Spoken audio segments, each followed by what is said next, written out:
Welcome to you. My name's Dale and this is Dale's Addiction. Today I am going to share with you my most unusual bags, and this is a tag started by Flo in the City. I'll link her video below, and by virtue of a few comment exchanges, Jessica from The Chic Professor has tagged me and insisted that I do this video. So I'm going to do it. And the premise behind this tag is that it's about sharing bags that are less popular, bags that you don't see as often, and it could be the colour, it could be the design, it could be the shape, it could be a whole bunch of different things.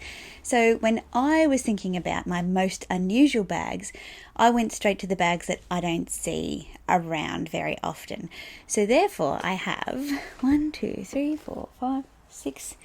7 bags that I would class as my most unusual bags for this video. So the first bag, and we'll go straight to the thumbnail bag, is my first luxury handbag. Well, my first Chanel handbag, and that is my Chanel seasonal flap from the Fall Winter 2012 collection. I purchased this bag when I was on holiday with a fabulous friend. Our first trip to New York City, we were there for 10 whole days and we shopped for 10 whole days. It was the most amazing trip ever. On the last day, I looked at my credit card balance and decided I hadn't touched it yet. I'd just been spending the saved spending money that I had, and I thought, this is the trip of a life. This is the trip of a lifetime. What if I never come back? I am going to treat myself today. Anyhow, you want to see the bag, right? So why is it unusual? We'll just look at this thing. What drew me to it was, and still to this day, I'm not a fan of the classics. I have one classic flap in my collection and that is enough. This bag is made of lambskin, and I talked about it in my Chanel 19 reveal.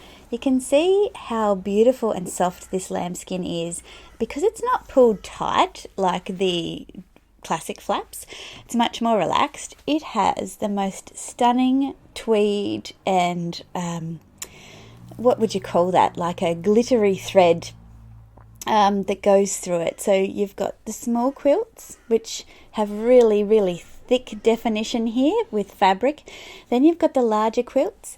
This is a shiny ruthenium hardware, so it is not silver, which, you know, is quite unique on its own. Then you can just look around every angle of this bag is different. It has a little Mona Lisa pocket on the back.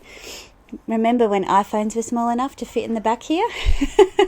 And I used to. I've used this bag a lot and it has worn so well.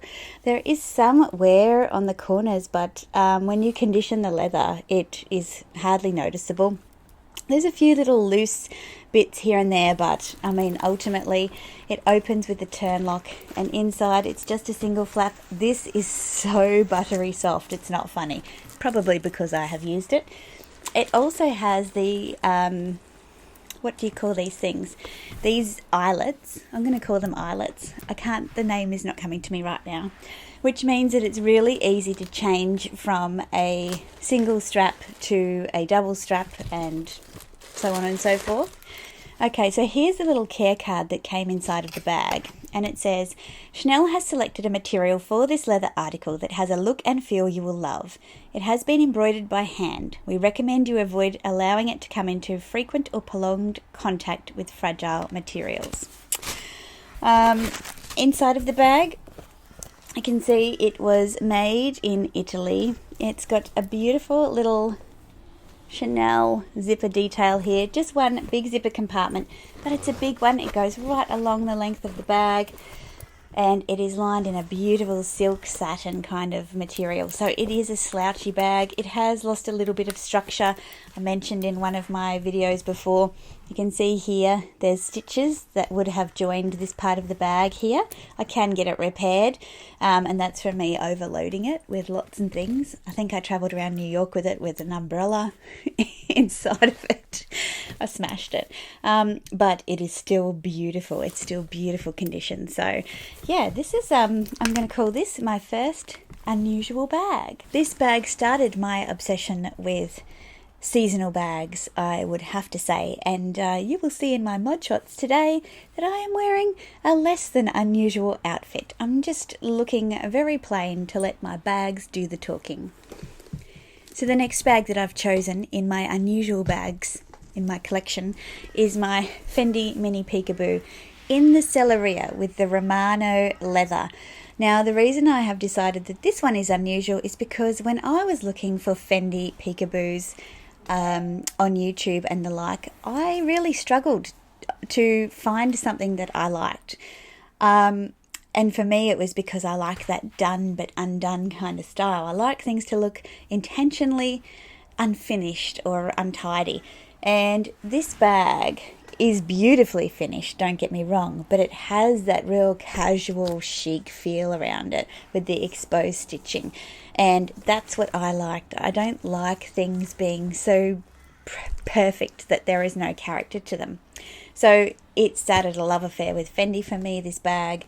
And I have since bought it in black as well, and I'll be lucky if it stops there. I keep looking at those beautiful pinks and blush colours. There's every chance that that could happen, but I would encourage you, if you are looking at a peekaboo, yes, the Napa leather is beautiful, but if you want something a bit different, look at the Celleria. It's a bit more expensive, but this bag, you know, it is started my love affair with Fendi, and I will never look back. Purchased this online at the beginning of COVID, and this bag started my channel. My third unusual handbag, my Gucci. This is my Gucci glazed wicker linear. Let's see if I can get this right. Cestino or Cestino? I don't know. Anyway, this bag you hardly ever see, and when I saw it on the Purser Fair, which is a pre-loved site here in Australia, for $1,500, I pounced on it. And the reason I pounced on it so quickly is A, look at it, beautiful, and B, I'd had a sneak peek because Mel in Melbourne also has this bag. Every time I wear this bag, I get heaps of compliments on it. Every time this bag is mentioned in one of my videos on YouTube, you guys tell me that you love it. A few people thought my husband wouldn't love it. It didn't make his list of most beautiful or most ugly, so it's in the safe category. But yeah, this is just a stunning, stunning piece. All right, the fourth bag, and you're starting to see a bit of a seasonal trend moving along, is my Louis Vuitton Clapton bag. Now, this bag was from 2018, I believe. It's discontinued. It's the only piece of damier ebene that I have in my collection. This bag I purchased for an international holiday traveling around Spain. I wanted something that would be able to survive most weather situations, that could fit all of the things that I needed it to fit, that had easy access, that I could wear crossbody and could go from day to night. And boy, did this bag do the job, and I have raved about it ever since. The backpack still is in production, and I see that on the website, but I don't know what happened to these bags, and they're so amazing. If you see one, highly recommend. Yes, the hardware gets scratched, but that's using a bag, right? Inside, it's got this beautiful saffron lining. It's got some organisation at the back here. It's got a slip pocket. It's got a big compartment here and a big compartment on the front as well. It's one of the best crossbody bags that I have in my collection, and I cannot complain with this bag. So if you see one of these, yep, it's not a pochette métisse, it's better than a pochette métisse. Just so I'm not being too predictable, the fifth bag that makes my most unusual bags in my collection is my Fendi baguette. Unusual, where do I start? Limited edition. Last time we saw it, Carrie was being mugged in an alley in New York somewhere in Sex and the City. This bag is beautifully hand beaded and sequined. Like, it's just a stunning, stunning piece. I'm so thrilled that I got to meet Narelle in our local Brisbane store, who got the first one of these that arrived in Brisbane. So there are two of us in Brisbane with these bags. It's an absolute stunner. I have got the shutters closed today, and that's how much it's sparkling. I don't use a ring light. it is just a spectacular bag. This bag was the airfare that I would have spent going to New York to celebrate my 40th. Instead, I get to stay at home and enjoy this beauty. So, no regrets. Did I say 7 or 8 bags at the beginning? It's 7, I think. Or is it 8? No. 1, 2, 3, 4, 5, 6, 7. It's 7. Maybe it's 8. I'm going to say it's 8.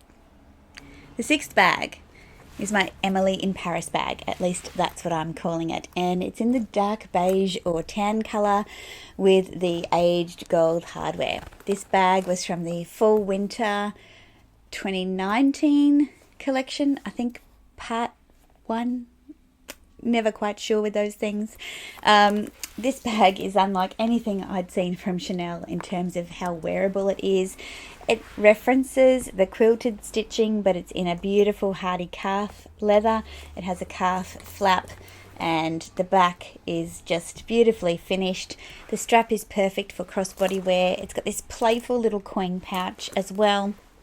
All of the hardware is just got beautiful details, and inside, you can see I've been using this, inside has this gorgeous, the backside of the leather, but it's in a beautiful burgundy kind of feel. So super soft, it's so luxurious. And you can also see that this one has the little plate there, made in France, and that's a slip pocket in the back as well. So yeah, definitely an unusual piece. A lot of interest in this since it was featured in Emily in Paris, which, you know, regardless of your opinion on that show, we all liked some of the fashion that came out of it. And this little baby just had a massive popularity spike. No one was talking about it before that show. Super unusual, but super chic. The next one I'm going to share with you would have been my second Chanel bag in my collection, and it is my wok in the golden class. Now, what's unusual about this? The golden class. A lot of us get the classic wok, and I understand why, because it's a classic. For me though, I love feature hardware, and when I saw this wok, I had to get it, even though it was gold, and I'm not a big fan of gold. If you look very closely, and it's quite worn because I've used it a lot, it comes out quite a bit, so it's quite three-dimensional. It's quite significant, the hardware on this bag, and it makes quite a feature. And what you do is you just flip it up like that, and the flap opens. Now, what this secure locking mechanism does is it allows you to put a lot more in this bag, because with a snap button it pops open if you overstuff it. With this one you can shove it in and press that down, and you can really take up the maximum capacity of this little wok. It also adds a nice feature if you are just using it as a clutch.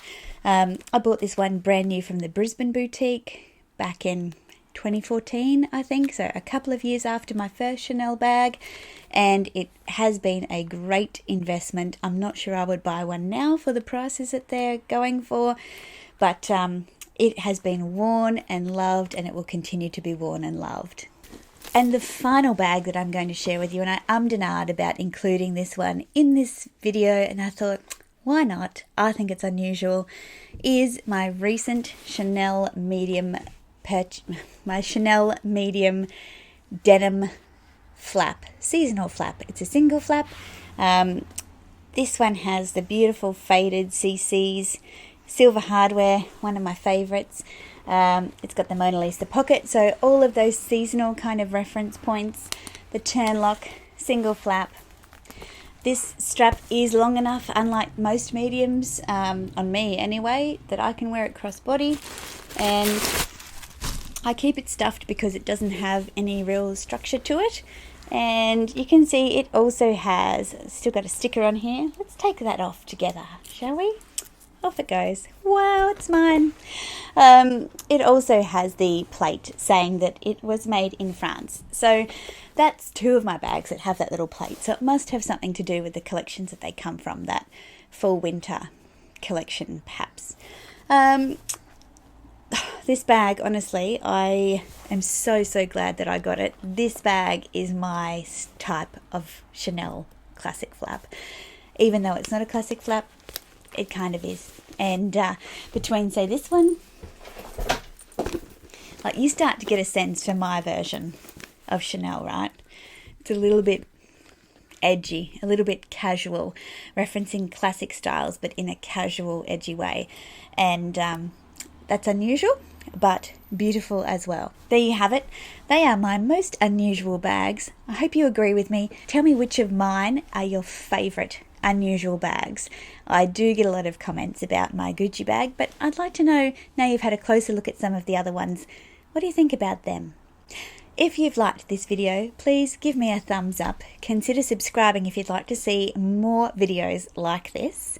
I am going to tag some ladies in the comments box down below because this tag is just getting started. I put out videos on Wednesdays and Sundays, so I will see you next time. Bye.